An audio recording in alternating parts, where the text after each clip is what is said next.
Hello everyone, this is Direwolf20, and as you can see by the background here, I'm in a 1.2 world, and this is my new test world for mod spotlights. Just logging in here for pretty much the first time, and I'm doing a new mod spotlight for Forestry and all the updates that came with the Forestry mod for version 1.2. There's a bunch that Sengir added. There's a lot to do with bees, so if you're a big fan of all the bees that are available in Forestry and all the different things, there's a bunch of new bees, a bunch of new mechanics, and the thing is pretty much completely overhauled, and it's like massive. So the bee thing is a big deal. There's also a couple new items and a couple new fun toys to check out. I'll definitely be getting to all those pretty shortly. So without further ado, let's go and start checking out some of the new items that are added to Forestry, and then we'll get into the bees towards the end of the video. Alright guys, so first off, you remember our backpacks here. We've got the Apiarist backpack, which is all about bees. Same thing that you guys are familiar with. And then we've got the Miner's backpack, the Digger's backpack, the Foresters, Hunters, and Adventurers. So for example, the Foresters one, you see it automatically picked up some seeds and flowers that I harvested from this area. Those backpacks automatically collect items that are appropriate. So miners will pick up ores and whatnot, and diggers will pick up dirt and stone.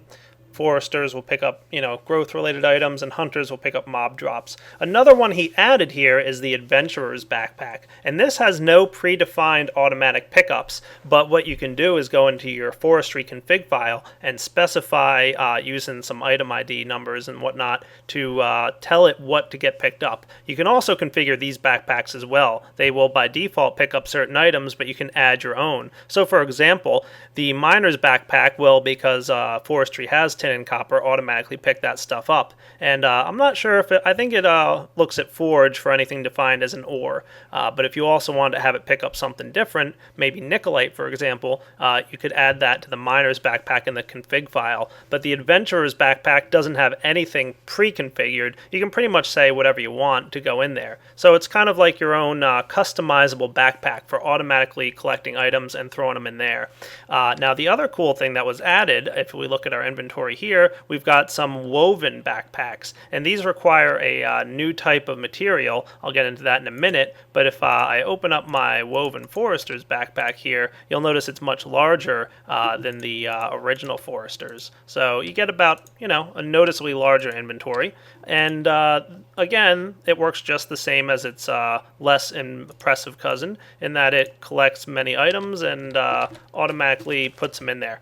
And just like before, I don't know if you guys might have missed my last video, what you can do is you can place a chest on the ground, and if you right click on a chest with your backpack, shift right click, it will automatically put the items in the backpack into the chest and take them out of the backpack. So shift right click to do that. You can see the seeds and the flowers landed in there, and my backpack is now empty. Awesome. And just real quick to demonstrate this for you guys, as you can see there's quite a lot of different combs available now. Let's go find our special one, the Silky Comb here, and I'll get into all the bee species in a minute, but I just want you guys to be aware of this fact. Put your Silky Comb in your centrifuge.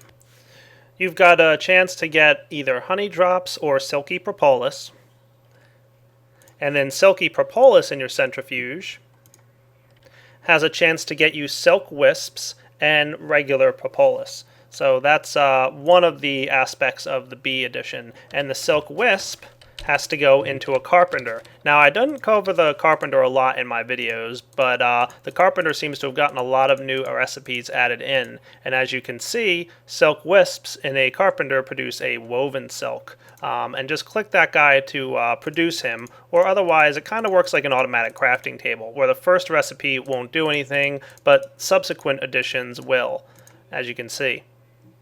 And the backpacks that I mentioned, the tier 2 backpacks, the woven backpacks, these also need to be crafted in a carpenter. And your basic gist here is to take the tier 1 backpack, the Miner's backpack for example, a diamond, and some of this woven silk. So you'll need your bee products here to get your woven Miner's backpack, and just click there and it will go ahead and produce. So that's the way you get your woven backpacks. Just place the tier 1 version in, some woven silk, and a diamond.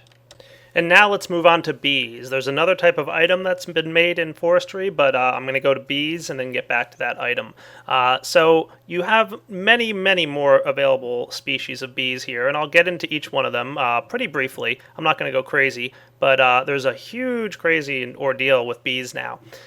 First off, let's cover the common branch of bees. You've got your forest, meadows, common, and cultivated, just like before. However, unlike before, drones no longer stack, so you can't take 2 cultivated drones and stack them. They're all individual items that can't be stacked anymore. And you'll notice this unknown genome thing. That's because I created these in NEI. I'll go into their genomes in just a few minutes. Now, just like in 1.3, you're going to want to craft yourself a scoop, recipe shown here, and you're going to want to find some beehives out in the wild. However, instead of there being 2 beehives out there, there's now 6. And once you break open your beehive with your scoop, it drops some bees for you. You'll find that you get a princess and a drone instead of getting a queen directly, and you also get this unknown genome thing. So let's go see what's involved with mating them. Simply craft yourself an apiary, just like before, and place it down with a flower nearby, and place your drone in the bottom slot and your princess in the top slot. And they will mate and become a queen. And you'll note that the queen's genome is still unknown. Queens are no longer going to have their own genomes. They're just going to basically be a queen, and you won't know what kind of good combination you got from your mating until you get the queen's offspring when it dies. So obviously we're going to get a Meadows drone and a Meadows princess from this Meadows queen, but if we were to combine a Meadows queen and a forest princess, for example, we wouldn't know what the deal was. So for example, take a Meadows princess and a forest drone and place them in your apiary, and you'll wind up with a Meadows queen. So you won't get any kind of fancy offspring, fancy queen until the offspring are produced. Now, to go along with your whole bee species changes here, we're going to have to craft ourselves what's called a bee analyzer. And that guy, as you can see, is crafted, shown here. So let's give that guy a minute to craft up. So the bee analyzer, or beealyzer, you right click with this guy on your inventory hotbar, and you can see it's a pretty complicated interface. All you have to do is supply a bee. So let's place, I don't know, a drone in here, and a drop of honey. And what it'll do is it'll read some of the information here about the bee. Now there's a lot of stuff to go on. So let's break down what each of these things are. So here's my forest drone, which if we try and analyze it again, we'll see that it's automatically dropped down. So I don't need any more honey once I've analyzed it. And there's 4 sets of information available: general, environment, produce, and evolution. So let's break these guys down. Level 1, general information. First off, the colors here indicate whether it's a primary or recessive gene that controls this ability. Red is primary, meaning that this is a forest drone. The species is forest, both its active and inactive species, and the forest drone is a dominant gene. The fertility level here, number 3, is a recessive gene. Okay, so your species pretty much tells you the species. It determines the name and appearance and pretty much what it produces. You guys are familiar with species from the 1.3 patch. The lifespan, shown here, is pretty much how long this bee survives. So for example, we took a look at a forest drone. It's got a pretty short lifespan. Okay, but if we look at a cultivated drone, we'll see that it has the shortest lifespan, and the shortest lifespan is a recessive gene in the cultivated drone. And if we look at a majestic drone, it has a shortened lifespan, so not that short. We can take a look at some of the other ones here as well if we wanted to. A common drone, as we recall, lasts a pretty good time. So I need a new piece of honey, so let's get that.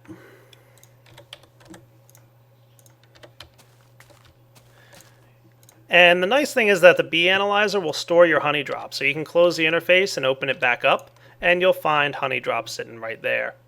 And the common drone has a shorter lifespan. Okay, good to know. The speed is the speed at which it produces resources. So this common drone produces things pretty slow. The forest drone, the speed is the slowest. and the cultivated drone produces things pretty quickly. It's got a fast speed. Flowers will tell you what type of nearby flowers need to be available. So, for example, if we analyzed a fiendish drone, we'll see that you need nether flowers as opposed to normal ones. And these guys have a pretty long lifespan and a normal speed. Okay, fertility will determine how many drones a dying queen will spawn. So just like in 1.3, you'll only get one princess from each queen, but the fertility here tells you about how many drones you can expect to get. So you have a higher fertility level in your forest drone than you do in your fiendish drone. Okay, the next thing here is the area. This thing determines the area of both the effect, which I haven't talked about just yet, and how far away it'll look for flowers or nether flowers or whatever it's looking for to produce its resources. So some bees might have a smaller area. Don't know off the top of my head if any are there, but for the most part, it's pretty standard around 9 by 3 by 9. The effect tells you there's a couple different effects that are determined by the environment and the bee species. For example, a fiendish drone has an aggressive effect. So let's see what happens if we put one of those in an apiary. With a fiendish queen, or princess for this example. So the fiendish queen does not like the environment that it's in, but if it was behaving, I'd wind up taking some damage here. So the fiendish fiend doesn't like her environment, so let's see what the environment tab says. Simply take your queen, which is right now telling you the general information on line 1, place her in line 2, and you'll find out she requires a hellish climate with a temperature tolerance, humidity tolerance. She has no tolerance for humidity. She requires an arid climate, a hellish environment, that kind of thing. Nocturnal, being whether she'll produce stuff in the dark versus only during the day. And flyer and cave. Cave dwelling means that they will accept enclosed spaces and not require a line of sight to the sky, and only tolerant flyers can produce in the rain. So if the flyer is yes, it means it'll work while it's raining out. So the forest drone, for example, takes a normal climate and a normal level of humidity, where the majestic drone looks to be about the same. Cultivated here, similar deal. And same with common. Okay, so that's your environment tab. Production line here tells you the possibilities of what they'll produce and if there's any special items that get produced as a result. So if we look at our fiendish queen, for example, we'll see that we get that special type of comb there and ash, and common drones and cultivated drones and what they produce.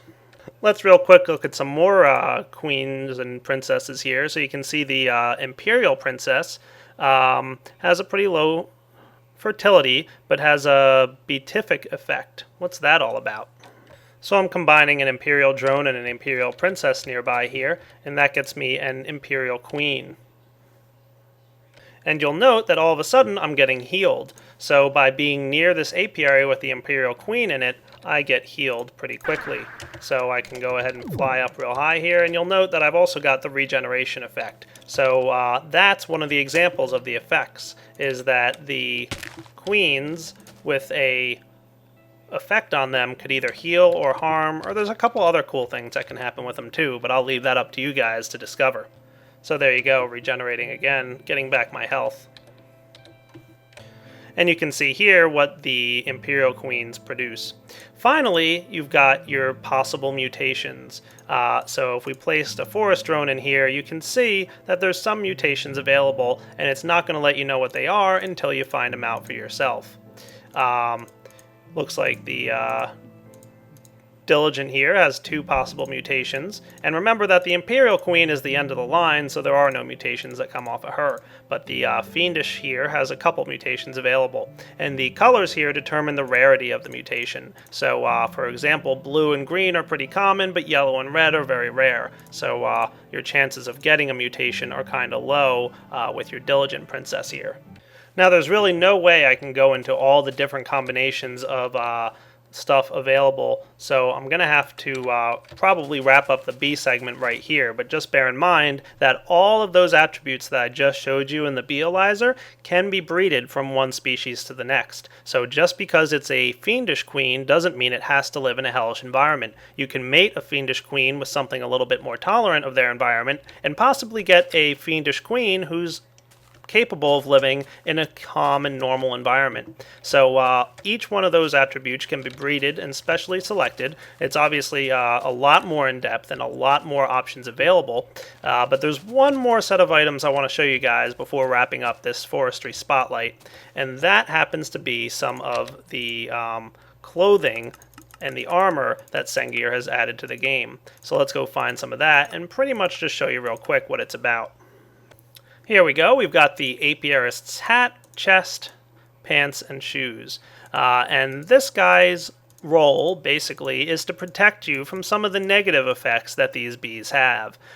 Basically, if you walk up to some of the fiendish bees that hurt you and you're wearing any piece of this armor, it reduces the impact, so less damage taken. And if you're wearing all 4 pieces of the armor, you'll take no damage whatsoever. So it's a neat little bit of armor here to protect you from the negative effects that some bees have. And you should note that there is a new bee species that's, well, let's just say it's a little explosive. So keep that in the back of your mind. If you guys want to learn more about the different bee species, Floristar has done a pretty good spotlight on the 1.4 update as well, and I'll be linking her video in either the description here or maybe right underneath. So look for the link to Floristar's video. So this is Direwolf20 signing off on the mod spotlight on the 1.4 updates for forestry. A lot to do with bees and apiaries, and it looks really cool. There's a lot more items available from the bees as well. You're going to want to go into the forestry wiki to get more information about all the items available and some hints on mutating and breeding your bees. So I hope you guys enjoyed checking out Forestry for 1.2. It definitely has some cool changes, and I can't wait to start using it in my Season 4 of my Let's Play series, which I'll be starting, like I said earlier, once all the mods are updated and ready. So take it easy, everybody.